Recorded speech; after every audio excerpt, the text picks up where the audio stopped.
All right, Chapter 5, Cash Control Systems. We're going to do 5.1 Work Together.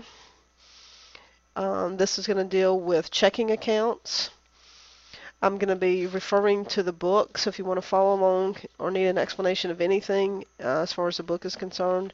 Right now I'm on page 119. We have a deposit slip, and down in the bottom corner of the purple box is a check stub. Both of these are source documents. You know, from source documents, you get your information to record your journal entries. Okay. So on page 120, we have 3 different types of endorsements. Okay, and that's what these first 3 items are. Okay. The first one is a blank endorsement. This one, all you do is turn it over on the back and you put your signature, you just sign it. Now keep in mind that if you were to happen to lose this check before you get to the bank, anyone that's in possession of this check can cash the check. They have the money. The second one is a special endorsement. This one you can transfer ownership of this check.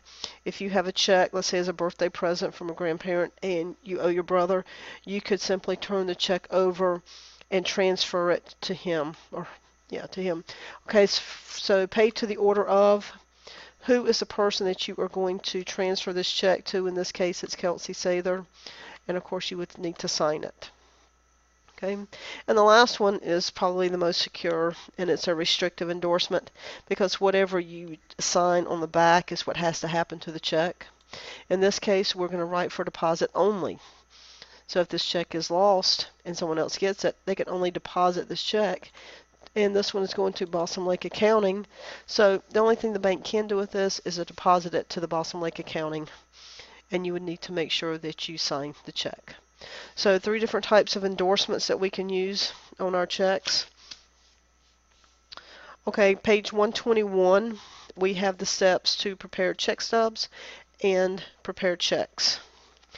And I am on step number 2 of your directions, recording the balance brought forward on check stub number 78.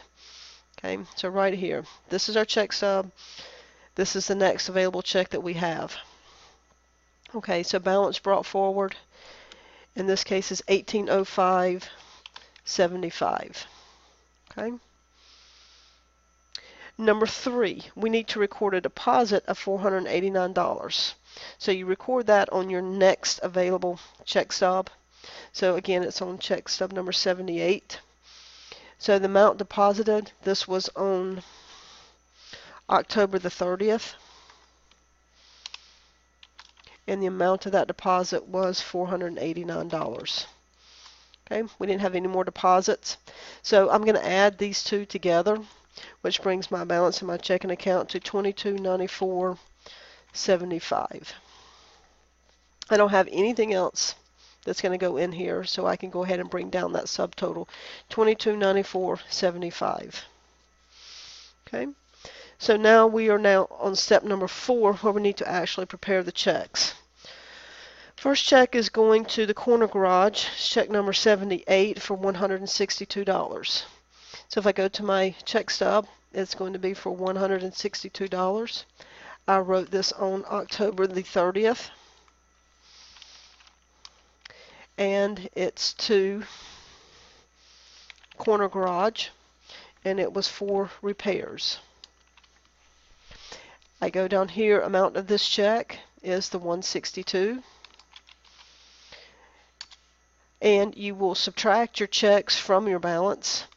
So that will bring us to $2132.75.